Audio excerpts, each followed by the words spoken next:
गुरुवार को पड़ रही है। पौष महीने की कालाष्टमी तिथि, और दोस्तों ये वो तिथि है जो पौष महीने में पड़ने वाली सबसे बड़ी तिथि है, क्योंकि ये गुरुवार के दिन पड़ रही है और इसका बहुत ही बड़ा और विशेष महत्व होता है। पूज्य गुरु जी ने कहा है कि अगर कभी भी मौका लग जाए और पौष महीने की कालाष्टमी तिथि गुरुवार को पड़ जाए, आप लोगों को 3 हरी इलायची वाला उपाय तो अवश्य ही करना चाहिए। इन दोनों का संयोग बहुत कम आता है, और इसी के साथ में गुरुजी ने अपनी शिव पुराण कथा में बताया है कि इस दिन आपको 3 हरी इलायची वाला उपाय तो आपको अवश्य ही करना चाहिए, क्योंकि ऐसा दिन पूरे साल में सिर्फ एक ही बार आता है। और दोस्तों आप सभी लोग जानते हो कि गुरुवार कालाष्टमी तिथि का अगर सबसे बड़ा कोई उपाय है तो 3 हरी इलायची वाला उपाय है। तो दोस्तों इस बैकुंठ के दिन आप लोगों को इस 3 हरी इलायची वाला उपाय को जरूर करना है। बहुत सारे लोग होंगे जिन लोगों ने इस उपाय को ना किया हो, मतलब पूरा साल निकल गया, उन्होंने किसी भी दिन इस 3 हरी इलायची वाला उपाय को ना किया हो। पर दोस्तों आपके पास एक आखिरी मौका बचा हुआ है जो कि 11 दिसंबर के दिन है। तो इस दिन आप लोगों को इस वाले उपाय को जरूर कर लेना है। भले ही आपने पूरे महीने भर इस उपाय को ना किया हो, पर अगर आपने इस पौष के गुरुवार कालाष्टमी तिथि के दिन अगर इस वाले उपाय को कर लिया तो आपको इस उपाय को करने का वह फल मिलेगा जिसकी आपने कभी कल्पना भी नहीं करी होगी। इसीलिए आप लोग इस वाले उपाय को एक बार जरूर कर लेना है, ताकि आप लोगों के हाथ से यह मौका ना जा सके और आपको इस कल्पना कर दिया गया, हमें नहीं कर दिया गया, नहीं कर दिया गया, नहीं कर दिया, उपाय को करने का फल मिल सके। दोस्तों ये उपाय पंडित जी ने अपनी अभी की ही श्री शिव महापुराण की कथा में बताया है, जिस उपाय को हम आपको बहुत अच्छे से समझाने वाले हैं। इस वीडियो को देखने के बाद इस उपाय को समझने के लिए आपको कोई और वीडियो को देखने की जरूरत नहीं पड़ेगी। तो चलिए दोस्तों उपाय को शुरू करते हैं। देखिए ये इस पौष महीने के गुरुवार कालाष्टमी तिथि के दिन ये इतना खास होता है, इतना महत्वपूर्ण होता है। देखा गया है कभी कभी बड़े बड़े पूजा पाठ अनुष्ठान से जो मनोकामना पूर्ण नहीं होते, वो पौष गुरुवार कालाष्टमी तिथि के दिन एक छोटे से उपाय करने से ही आपकी मनोकामना पूर्ण हो जाती है। और बहुत सारे लोगों ने इस उपाय को किया भी है और उनको इस उपाय को करने का फल भी जरूर मिला है। अगर आप लोग भी इस उपाय को करना चाहते हैं तो आप इस उपाय को पहले अच्छे से समझ लेना, सुन लेना, उसके बाद करना, आपको इस उपाय का फल जरूर मिलेगा। और इस उपाय को कर लेने से आपके घर में चाहे किसी भी की दुख और समस्या क्यों ना चल रही हो, आपको उसका कारण भी नहीं पता है कि भाई यह समस्या किस कारण से चल रही है।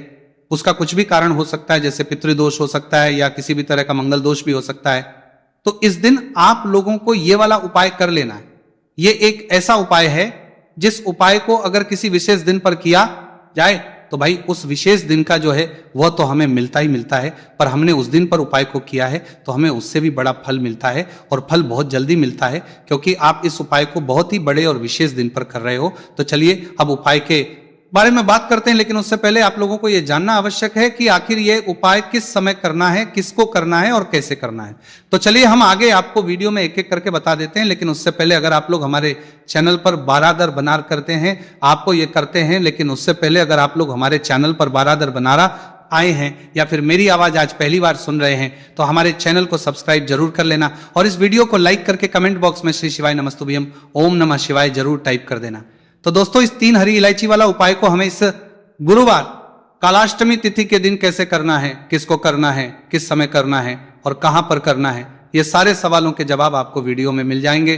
और जो ये वीडियो देखेगा भाई उसको 3 हरी इलायची वाला उपाय जरूर करना चाहिए, क्योंकि इस दिन एक हरी इलायची का भी बहुत ही बड़ा और विशेष महत्व होता है। और जब बात आ जाए 3 हरी इलायची की तो ये सोने पर सुहागा वाली बात हो जाती है, और ये एक बहुत ही बड़ा उपाय हो जाता है इस गुरुवार कालाष्टमी तिथि का। तो अब दोस्तों इस 3 हरी इलायची वाला उपाय को आखिर करना किसको है, सब हम लोग वो बात जान लेते हैं। तो देखो घर की जो बड़ी माताएं बहनें होती हैं, उन माताओं बहनों में से कोई भी एक बड़ी माता बहन इस वाले उपाय को कर सकती है। और दोस्तों अगर आप चाहे तो अपने घर में से सभी सदस्यों को भी इस उपाय को करवा सकते हैं। अगर किसी व्यक्ति की खुद की कोई मनोकामना है, खुद की कोई दुख और परेशानी है जो कि वो अपने लिए ही करना चाहता है, इस वाले उपाय को तो वो खुद अपने लिए भी कर सकता है। बाकी अगर कोई से ऐसा है जो कि अपने पूरे घर परिवार की सुख और शांति के लिए यह वाला उपाय करना चाहता है, तो भाई वो भी कर सकता है, उसमें भी कोई दिक्कत वाली बात नहीं है। कहने का मतलब यह है कि इस उपाय को हर एक सदस्य भी कर सकता है, और पूरे घर परिवार के सदस्य के लिए घर की बड़ी माताओं बहनों में से कोई एक माता बहन भी कर सकती है।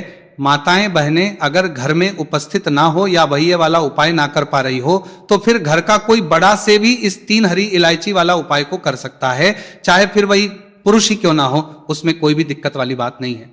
अब दोस्तों जो अगला प्रश्न निकल कर आता है वो ये आता है इस उपाय को लेकर कि आखिर इस उपाय को हमें किस समय करना है, सुबह के समय करना है कि शाम के समय करना है। तो देखो इस वाले उपाय को आप लोग सुबह के समय भी कर सकते हो और शाम के समय प्रदोष काल में भी कर सकते हो। अब अगर आप पूछो कि भाई सबसे उत्तम समय कौन सा रहेगा इस 3 हरी इलायची वाला उपाय को करने का, तो हम आपसे बस यही कहेंगे कि इस उपाय को आप सुबह के समय करेंगे तो ज्यादा बेहतर होगा। बाकी अगर प्रदोष काल शाम के समय भी करेंगे तो भी अच्छा होगा, उसमें कोई भी दिक्कत वाली बात नहीं है।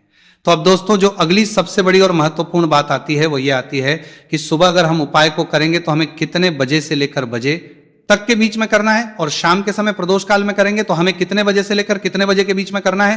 तो देखो सुबह जितनी जल्दी हो सके आप उपाय को करने की कोशिश करना।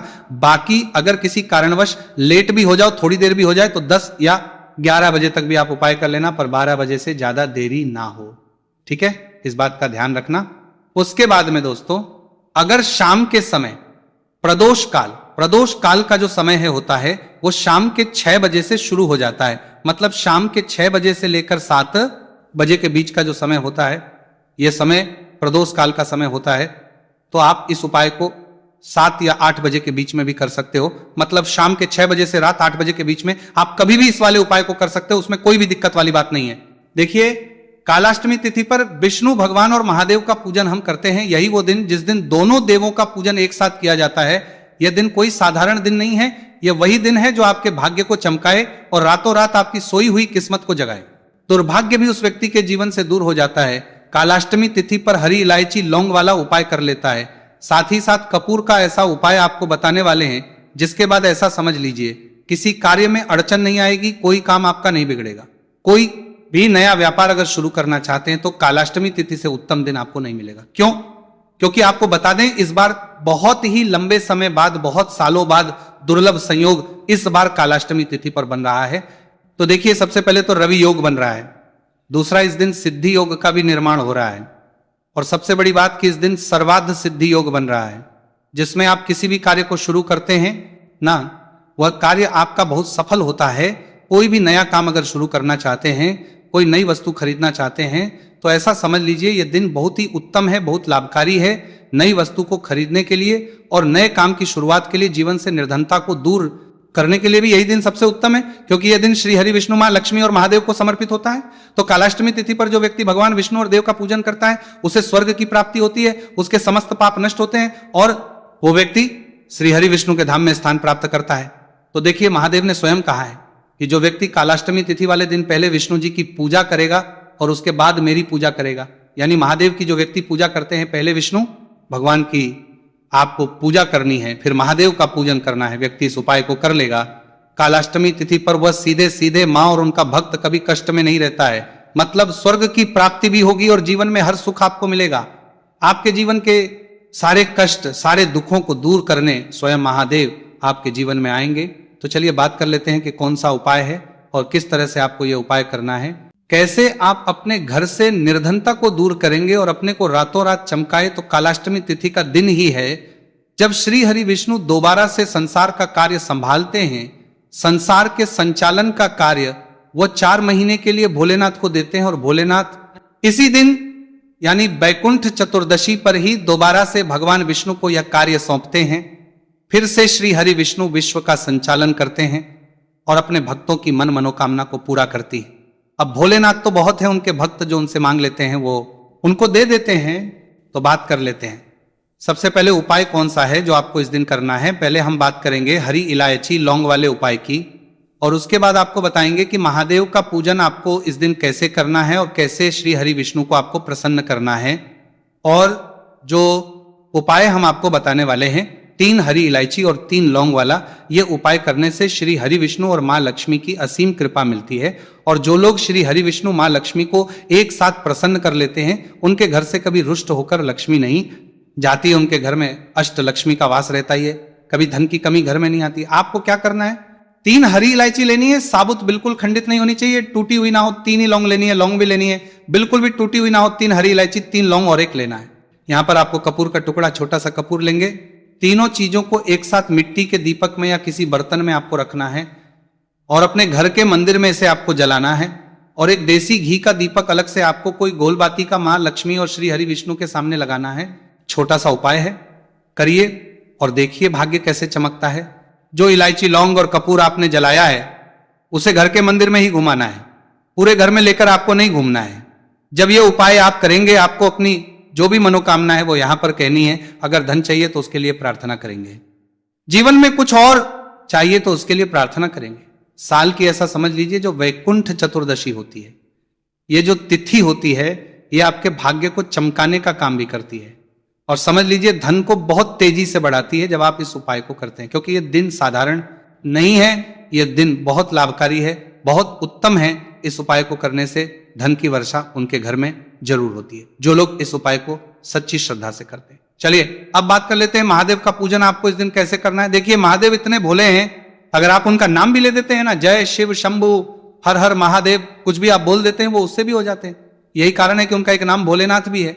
वो अपने भक्त की जरा सी पूजा से प्रसन्न होकर अपने भक्तों को वो क्या नहीं देते हैं जो उनके भाग्य में नहीं लिखा होता है, वो भी दे देते हैं। अब आपको करना क्या है, आपको महादेव, अगर आपके घर में महादेव की कोई मूर्ति है, प्रतिमा है, वहां पर एक देसी घी का दीपक आपको लगाना है। महादेव के आगे जब आप दीपक लगाएंगे उससे पहले दीपक आपको भगवान गणेश के आगे लगाना है, क्योंकि ये प्रथम पूजन है और इनके बिना सारी पूजा अधूरी होती है। ऐसा समझ लीजिए कि जब भी आप सबसे पहले क्या करेंगे कि गणेश जी के आगे दीपक लगाएंगे, फिर लगाएंगे महादेव के आगे, माता पार्वती का ध्यान करेंगे और फिर महादेव से कहेंगे कि आप तो भोलेनाथ हैं, आपसे क्या नहीं कह सकते, आप जो कहते हैं वो आप सबको देते हैं, मेरी भी ये मनोकामना है, मेरी भी ये भी विष है, इसे भी आप पूरा करिए। तो देखिए जब भी आप भोलेनाथ से वैकुंठ चतुर्दशी पर पहले आप किसका पूजन करेंगे, विष्णु भगवान का, लक्ष्मी का पूजन करेंगे और उसके बाद ये उपाय आप करेंगे, ठीक है ना।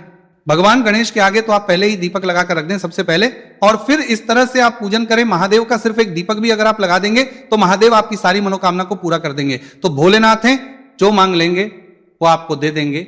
वैकुंठ चतुर्दशी ही एक ऐसी तिथि है जिस पर महादेव और भगवान विष्णु का एक साथ पूजन किया जाता। करिए, स्वयं भोलेनाथ ने कहा है जो मांगोगे वो मिल जाएगा। तो करके देखिए, क्या पता आपको आपके जीवन में वो मिल जाए जो लंबे समय से अधूरा है, अटका हुआ है। तो चलिए अब बात कर लेते हैं तीसरे उपाय की, और इस उपाय को करने से आपकी सारी मनोकामनाएं पूरी होंगी। घर से क्लेश दूर होगा, घर में पैसा आएगा, घर में पैसा रुकेगा और कभी भी निर्धनता लौटकर घर में नहीं आएगी। अब यह उपाय आप दो तरह से कर सकते हैं। देखिए सबसे पहले तो आपको क्या करना है, एक दीपक तैयार करना है और आपके घर के आसपास कोई भी पवित्र नदी हो, कोई जलाशय हो, कोई कुआं हो, कोई बाबरी हो, है ना, वहां पर जाकर आपको दीपक लगाना है। अब बहुत सारे लोग कहेंगे कि हमारे घर के पास कोई भी पानी का स्रोत नहीं है, शुद्ध पानी का कोई भी स्रोत नहीं है, ना नदी है, ना तालाब है, ना जलाशय है, ना बाबरी है, फिर ये उपाय कैसे करेंगे। तो देखिए आपको क्या करना है, आपको दीपक पीपल के पेड़ के नीचे लगाना है। पीपल का पेड़ ही एक ऐसा पेड़ है जिसमें ब्रह्मा विष्णु महेश का वास होता है, जिसमें मां लक्ष्मी वास करती है, श्री हरि विष्णु वास करते हैं और जिसमें हमारे पितरों का वास भी होता है। तो पीपल के पेड़ के नीचे यह दीपक लगाकर आइए, अपनी मनोकामना कहकर आइए और फिर देखिए कि कैसे जीवन में वो मिलता है जो कभी आपने सोचा भी नहीं होगा। धन तो मिलेगा ही, जो आपने सोचा भी नहीं होगा वो आपको मिल जाएगा, भाग्य चमकेगा, निर्धनता घर से दूर होगी और मां लक्ष्मी की कृपा बरसेगी। तो छोटा सा उपाय है लेकिन बहुत चमत्कारी है। करिए, शाम के समय का उपाय है, शाम के समय ये उपाय करना है। अगर शाम में नहीं कर पा रहे हैं, समय नहीं है, तो आप सुबह में भी ये उपाय कर सकते हैं। सच्ची श्रद्धा और पूर्ण निष्ठा भगवान हमेशा देखते हैं, तो सच्ची श्रद्धा से किए गए उपाय सफल होते हैं और आपकी जो भी मनोकामना है उसे भगवान लक्ष्मी महादेव जरूर पूरा करते हैं। हम महादेव से यही प्रार्थना करेंगे कि आपके जीवन के सारे संकटों को, सारे कष्टों को दूर करें और श्री हरि विष्णु मां लक्ष्मी सहित आपके घर में आए और कभी आपके घर में धन संपदा की कमी ना हो। भगवान गणपति रिद्धि सिद्धि के साथ आपके घर में आए और धनवर्षा हमेशा आपके घर में होती रहे।